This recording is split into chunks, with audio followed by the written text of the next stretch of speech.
The changes in responses to the Oversight Board could reshape how the company treats inflammatory political figures. Facebook said Friday that it plans to suspend former President Donald Trump for 2 years following his comments inciting violence in the wake of the Capitol insurrection on January 6. The social media giant will only reinstate him if the risk to public safety has receded, according to a blog post on the company's website. Facebook's new policy refers specifically to the behavior of public figures during periods of heightened violence or unrest, according to the blog post. Facebook says it will now initiate a series of time-bound suspensions for violators, starting with a 1-month suspension, and look to experts to help re-evaluate the situation at the end of each period. The announcement, part of a set of response to the Facebook Oversight Board's recommendations in May regarding its suspension of the former president, is likely to have major implications for how the platform treats controversial public figures going forward. In ruling on whether the social network should reinstate Trump's account on its service, the largely independent Facebook-funded Oversight Board said the social media company was correct in suspending him in the moment but lacked a clear rationale for keeping him off the platform indefinitely. The company's announcement Friday is an attempt to clarify Trump's penalty and make the procedures of the powerful social network, which is used by 3.45 billion people globally on a monthly basis, appear less arbitrary to the public. It is also the first major test of how a non-government watchdog might act as a check on Facebook's power. "We know that any penalty we apply, or choose not to apply, will be controversial," said Nick Clegg, Facebook's vice president of global affairs, in the Post. "There are many people who believe it was not appropriate for a private company like Facebook to suspend an outgoing president from its platform, and many others who believe Mr. Trump should have immediately been banned for life. We know today's decision will be criticized by many people on opposing sides of the political divide, but our job is to make a decision in as proportionate, fair and transparent a way as possible, in keeping with the instruction given to us by the Oversight Board." The company also said Friday that it would no longer automatically give politicians a pass when they break the company's hate speech rules, a major reversal after years of criticism that it was too deferential to influential people during the Trump presidency. Since the 2016 election, the company has applied a test to political speech that weighs the newsworthiness of the content against its propensity to cause harm. Now the company will throw out the first part of the test and will no longer consider newsworthiness as a factor. But Facebook doesn't plan to end the newsworthiness exception entirely. In the cases where an exception is made, the company will now disclose it publicly, after years of such decisions being closely held. And it will also become more transparent about its strike system for people who violate its rules. Facebook's Oversight Board upheld the ban on former President Donald Trump, a test case of social media companies' power to moderate inflammatory speech. Jonathan Barron / The Washington Post.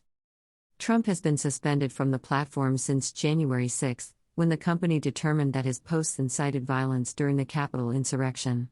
But soon after, Facebook turned its decision, which it said would be enforced indefinitely, over to the Oversight Board to decide whether the company made the right call.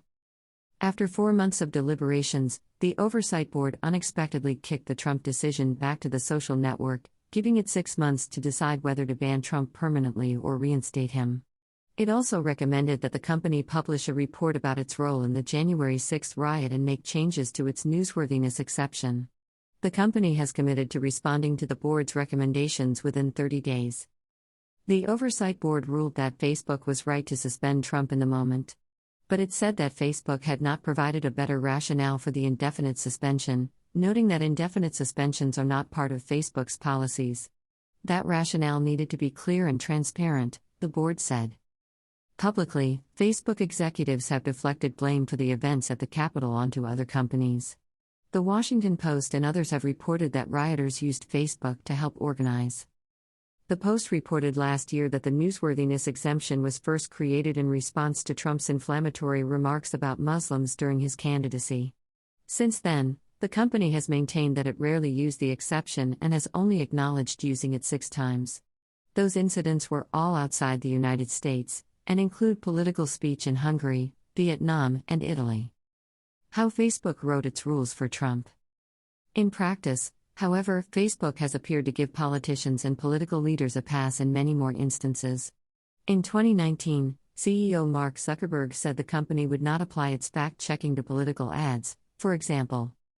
And throughout his presidency, Trump repeatedly flooded the platform with misinformation. He promoted baseless claims of voter fraud and repeatedly stated without evidence that the 2020 election was stolen. Facebook chose to append a generic label to most of that content rather than ban it. Even more so than the newsworthiness exception, the strike system is another opaque area of Facebook's policies and practices. Users can be censored or demoted after a certain number of strikes for breaking rules. But the company has said it does not want to share its policing strategies for fear that it will enable loopholes. The result was what was criticized as an arbitrary system, however. People whose content was removed often did not know what rule they had broken, and seemingly routine violators sometimes appeared to be treated with kid gloves. Facebook's response to the Oversight Board is being watched as a key test for the possibility of self-regulation by powerful social media companies.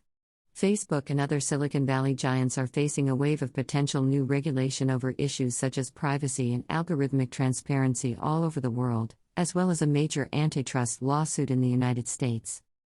If the Facebook-created board is viewed as a legitimate check on the company's power, experts have said it could become a model for countries looking at ways to regulate how social media companies police content on their platforms, or for other companies in a similar position. But it also could make the need for regulation seem less urgent because a solution already exists, they said. Facebook's Sandberg deflected blame for Capitol riot, but new evidence shows how platform played role.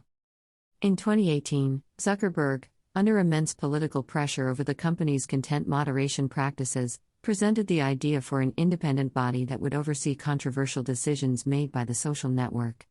The idea was to put a check on the social network's power, which was being roundly criticized by government officials, academics, and the public over allowing the spread of Russian disinformation, inflammatory political discourse, and hate speech. Facebook funded the Oversight Board through an independent trust and selects its members but has given it the power to make binding decisions on content that the board determines has been wrongly removed or kept up. The 20-member board also can issue voluntary policy recommendations. Members include a Nobel laureate, free speech experts, and a former Danish prime minister. Trump also has been suspended indefinitely from YouTube, the gaming platform Twitch, Snapchat, and other platforms, and has been banned from Twitter over the same set of comments from January 6.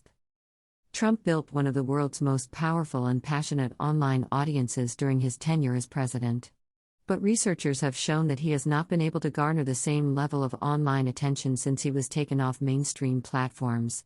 He recently turned to using his own website to put out statements, but his team shut it down this week.